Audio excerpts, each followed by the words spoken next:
Well, I have three main takeaways for you, okay?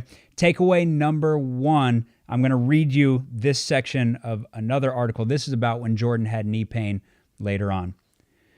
Hurts like hell sometimes, really hurts, Michael Jordan told his friends, but, he snapped, who doubted he could play through tendinitis? When hadn't he played through anything? No one knows me like me, he said. You think about the flu game. You think about all the situations he's had. He's had a lot of pain throughout his career that other players simply wouldn't play through. Here's a quote from the physician that worked with him with the Bulls. If you push too fast and inflame the joint, you need to back off or you'll have problems, said Jordan's former physician with the Chicago Bulls, John Hefferon. Now, that does not mean complete rest, right? What that means is, and what he's saying is true, you do need to back off. You should probably be backing off of what's causing the pain. The problem is that doesn't mean full rest. That means let's load it in a way that doesn't make the pain worse, but we can still maintain the strength in the tendon. We got to keep the capacity up. The article goes on to say that John Hefferon had unsuccessfully sought to persuade Jordan to cut his playing time. Michael has plans to get back to make the playoffs. He'll want to push through, as always. Then it says with the Wizards, he did end up having a knee surgery, and it looks like it was a meniscus surgery. The knee was constantly swelling up. His teammates were commenting on how big the knee would get in every game. They would come in and drain it, and his teammates are just talking about, like, why are you doing this to yourself? And to Jordan, this was, like, completely normal. So the point that I'm trying to make is a lot of durability, right? As trainers, it's a lot of what we're studying. We're studying what players are staying healthy and what are they doing to stay healthy. But one of the biggest things that you're missing is a lot of times two athletes are in the same amount of pain with the same knee condition or the same Achilles tendinopathy, whatever it is, and one plays and one doesn't. And then as trainers and sometimes as players, right, in the social media age, we're like, well, they stayed healthy. I want to do what they're doing. Well, they're a warrior, right? I've worked with some of the most durable players in today's NBA. Statistically, the most games played. And do they train right? Yes, for the most part. Do they stay healthy and steer clear of catastrophic injuries, non-contact injuries? Yes. And that's a huge part of the battle.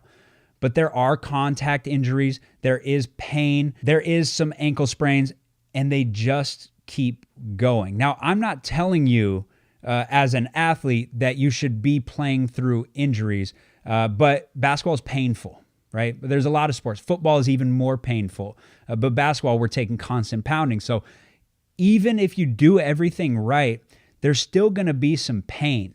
Right? And so some people are warriors, and some people, as soon as they feel any pain, they sit out. And then as trainers and as observers, we sit back and we're like, oh, that person's always injured and that person's always healthy. I'm going to do what that person's doing.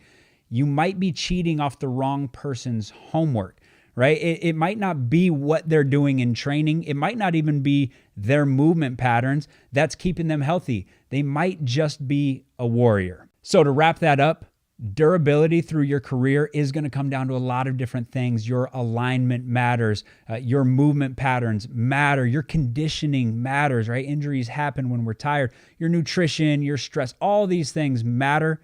But one of the top factors, how tough are you?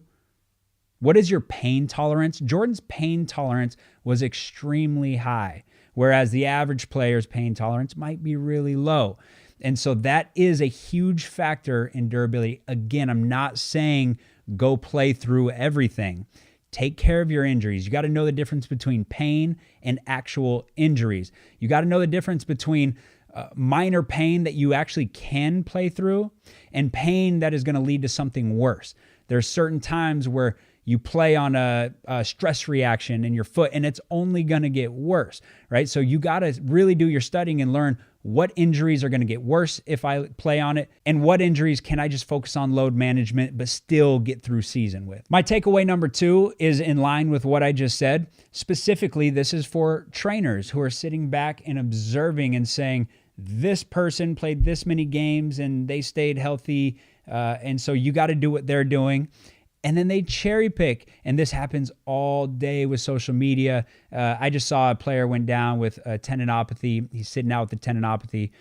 And, there's trainers posting about it of what he did 2 summers ago. The trainer that he was working with trained him the wrong way 2 summers ago, right? And that's what's leading to his Achilles tendinopathy, even though there's thousands of factors, right? But they praise Jordan. Why? Because social media wasn't around at that time. So these articles, even though they were credible, they were not a big deal, right? It's not something that we all heard about and that every trainer would freak out about. Whereas today, if a star player has a tendinopathy and they sit out because of it, it goes viral.